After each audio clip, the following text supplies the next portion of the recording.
বিভিন্ন প্রজাতির ফুল, ফল এবং ক্যাকটাস জাতীয় গাছের বাহার নিয়ে মালদা শহরে শুরু হয়ে গেল পুষ্প প্রদর্শনী।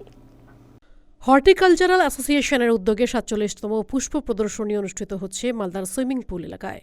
পুষ্প প্রদর্শনীতে প্রায় ১২০০-র উপরে টব রয়েছে, প্রায় ৪০ প্রজাতির গাছ রয়েছে এখানে। তবে এবছর নজর কেড়েছে বিভিন্ন প্রজাতির গোলাপ। এছাড়াও পুষ্প প্রদর্শনীতে রয়েছে টবে চাষ করা কমলালেবু, বড় প্রজাতির বেগুন সহ বিভিন্ন ফলমূল এবং ফুল।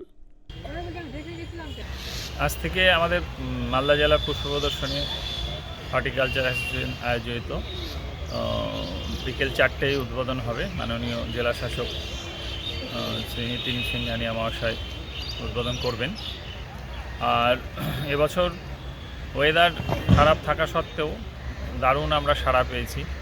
প্রায় ১২০০ উপরে টপ এন্ট্রি হয়েছে, আর মোটামুটি ৪০-৫০টার উপরে বিভিন্ন প্রজাতির গাছ জমা পড়েছে।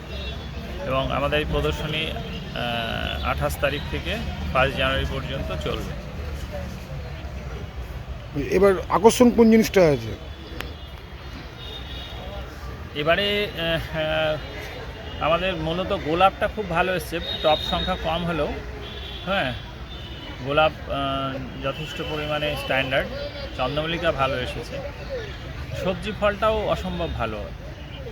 আর এবছর আমরা একটা ব্যালকনি গার্ডেনিং করেছিলাম, যেহেতু এখন ফ্ল্যাট কালচারের যুগ, ব্যালকনিতে অনেকে গাছ করছে, সেটারও একটা কম্পিটিশন করেছে অনলাইন, যদিও এটা ভার্চুয়াল হচ্ছে। কত করে টিকিট? আমাদের প্রবেশ মূল্য ২০ টাকা। কেমন আকর্ষণ হবে মালদাবাসী? এটা তো মালদাবাসীর একটি অন্যতম প্রোগ্রাম। আমরা খুব আশাবাদী যে এখন একটা মরশুম চলছে, হ্যাঁ বড়দিনের ছুটি, এখানে নিশ্চয়ই খুব বেশি সাড়া পাবো। মালদা টুডে।